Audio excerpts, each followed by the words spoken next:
Perkenalkan, nama saya Cantika Hamalo, NPM 1211420120030. Mata kuliah Keperawatan Medikal Beda 1. Ya, baik. Di sini saya akan menjelaskan tentang pendidikan kesehatan pada masalah gangguan sistem kardiovaskuler ventricular septal defect. Definisi: kelainan jantung yang ditandai dengan adanya celah atau lubang di antara kedua bilik jantung. Pada kondisi normal, seharusnya tidak ada lubang atau celah di antara kedua bilik jantung. Pada awal pembentuk jantung, bilik kiri dan kanan jantung masih menyatu. Seiring pertumbuhan janin di dalam kandungan, dinding pemisah atau septum antara kedua bilik tersebut akan terbentuk. Namun, beberapa kondisi menyebabkan dinding tidak berbentuk dengan sempurna dan meninggalkan sebuah lubang. Penyebab ventricular septal defect disebabkan oleh gangguan dalam proses pembentukan jantung di dalam kandungan. Gangguan ini menyebabkan dinding pemisah antara bilik kanan dan bilik kiri jantung tidak menutup dengan sempurna. Belum diketahui secara pasti pemicu terjadinya gangguan tersebut. Namun, faktor kelainan genetik dan lingkungan diduga menjadi faktor utama yang menyebabkan seorang menderita kondisi ini. Meskipun jarang terjadi, defek septum ventrikel juga berisiko dialami oleh orang dewasa. Kondisi ini dapat terjadi pada penderita serangan jantung atau akibat cedera hebat di bagian dada, misalnya kecelakaan mobil. Ada beberapa faktor yang dapat meningkatkan risiko seorang terkena ventricular septal defect, antara lain memiliki riwayat penyakit jantung bawaan dalam keluarga, menderita kelainan genetik seperti Down syndrome. Gejala ventricular septal defect bervariasi tergantung ukuran dan lokasi celah pada jantung, serta ada tidaknya kondisi cacat jantung lain mendasarinya. Gejala ini seringkali sulit terdeteksi saat bayi lahir, terutama jika lubangnya berukuran kecil. Pada beberapa kasus, kelainan ini terkadang tidak menunjukkan gejala sama sekali dan baru muncul setelah bayi mulai memasuki usia anak-anak. Secara umum, gejala ventricular septal defect pada bayi dan anak-anak meliputi mudah lelah ketika sedang makan atau bermain, banyak mengeluarkan keringat, terutama ketika makan, tidak nafsu makan, berat badan sulit naik, nafas cepat dan terdengar berat, kulit terlihat pucat. Pengobatan ventricular septal defect: sebagian besar bayi yang terlahir dengan ventricular septal defect berukuran kecil tidak memerlukan tindakan operasi untuk menutup lubang. Dokter hanya akan memantau kondisi bayi dan kemungkinan munculnya gejala melalui pemeriksaan secara rutin, serta menunggu apakah lubang dapat menutup dengan sendirinya. Jika ventricular septal defect berukuran sedang hingga besar dan menimbulkan gejala, maka operasi menjadi jalan terbaik untuk menangani kondisi ini. Tindakan operasi dilakukan beberapa minggu atau beberapa bulan pertama setelah bayi lahir. Berikut ini beberapa metode operasi yang dapat dilakukan untuk mengatasi ventricular septal defect. Operasi jantung terbuka. Prosedur kateterisasi. Prosedur gabungan. Obat-obatan. Selain melalui tindakan operasi, terapi obat juga dilakukan untuk membantu jantung berfungsi lebih baik.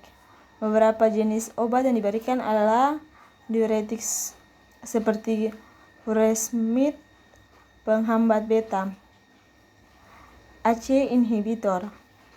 Pencegahan ventricular septal defect sulit dicegah karena umumnya terjadi karena faktor bawaan lahir. Namun, risiko ventricular septal defect dapat diturunkan dengan menjalani gaya hidup sehat selama hamil, agar kesehatan dan perkembangan janin tetap terjaga. Langkah-langkah yang dilakukan adalah melakukan pemeriksaan kehamilan secara rutin, menjalani diet seimbang dengan mengonsumsi makanan bergizi dan bernutrisi, melakukan olahraga secara teratur, tidak merokok, membatasi konsumsi alkohol, tidak menggunakan narkoba, mencegah infeksi dengan melakukan vaksinasi sebelum menjalani kehamilan.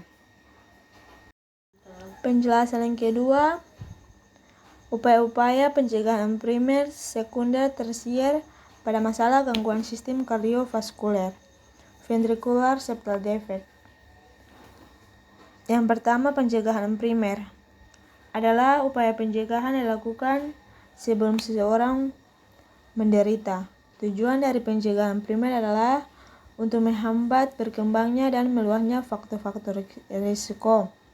Upaya pencegahan ini berupa peningkatan kesadaran pola hidup sehat. Upaya ini lebih baik dilakukan sejak bayi dengan tidak membiarkan bayi jadi gemuk dan merubah kriteria bayi gemuk sebagai pemenang konteks bayi sehat. Kegemukan pada bayi akan lebih memudahkan waktu ia dewasa. Demikian pula pendidikan dan pengamalan pola hidup sehat harus dimulai sejak balita.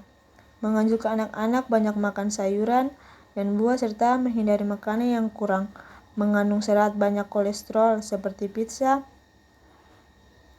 dan lain-lain. Kampanye stop rokok memang terasa sulit, namun perlu dibudayakan bagi orang yang sudah merasakan sakitnya angin pektoris. Mungkin ini lebih mudah. Tetapi bagi yang belum merasakan mungkin memerlukan bantuan orang lain seperti anak dan istrinya.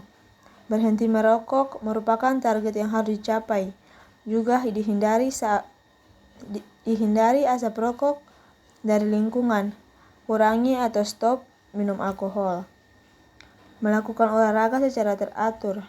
Biasakan setiap hari untuk melakukan olahraga setidaknya 3-5 kali per minggu. Dapat melakukan olahraga selama 30 menit sangat berguna untuk kesehatan jantung kita.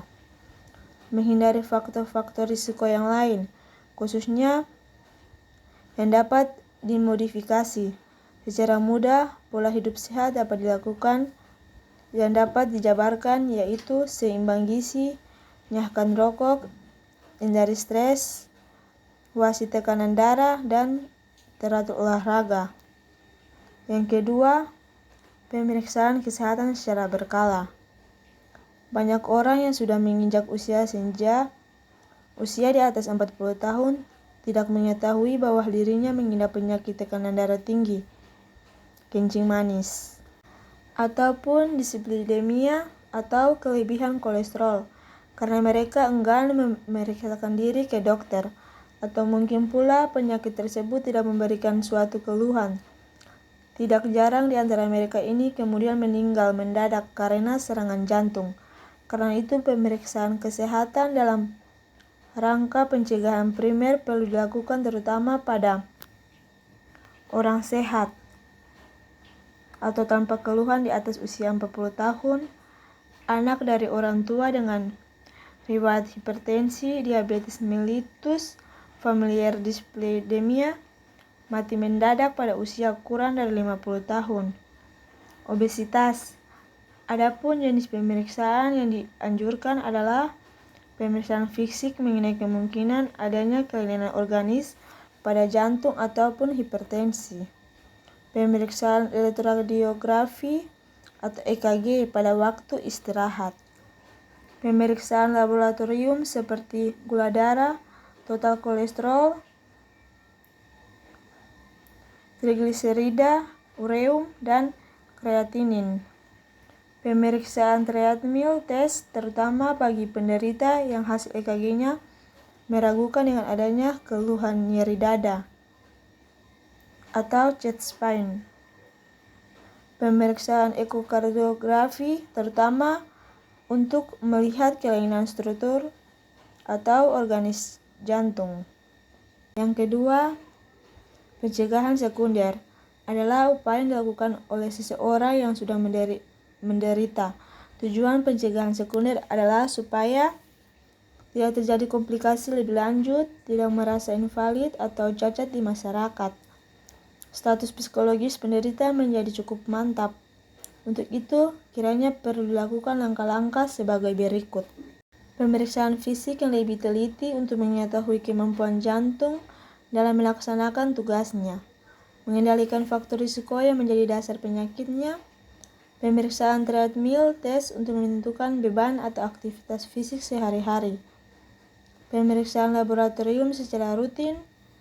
Pemeriksaan ekokardiografi atau EKG untuk melihat seberapa berat otot jantung yang telah mati. Dilakukan pemeriksaan angiografi koroner untuk melihat pembuluh darah koroner mana yang tersumbat dan seberapa berat sumbatnya. Ikut klub jantung sehat, terapi penyakit lebih lanjut, ataupun beda pintas koroner. Secara umum, upaya pencegahan yang dapat dilakukan pada orang yang sehat, orang yang berisiko, maupun oleh orang yang pernah menderita penyakit jantung adalah berolahraga secara teratur untuk membantu pembakaran lemak dan menjaga agar peredaran darah tetap lancar. Mengurangi konsumsi makanan berlemak atau berkolesterol tinggi dan meningkatkan konsumsi makanan tinggi serat seperti sayur-sayuran dan buah-buahan. Menjaga berat badan ideal. Cukup istirahat dan kurang stres sehingga jumlah radikal bebas yang terbentuk dalam tubuh tidak terlalu banyak. Hindari rokok, kopi, dan minuman beralkohol. Melakukan pemeriksaan laboratorium secara berkala untuk memantau kadar kolesterol dalam darah. Menjaga lingkungan tetap bersih. Yang ketiga, pencegahan tersier. Mengikuti program pendidikan dan konseling gizi dan didorong untuk berpartisipasi dalam program olahraga. Kegiatan itu dapat membawa pasien kembali. Meneruskan pekerjaan dan mencegah serangan jantung kedua. Membutuhkan perubahan perilaku atau gaya hidup signifikan, contohnya mencakup kepatuhan mengikuti pengobatan yang diresepkan, program olahraga, dan diet.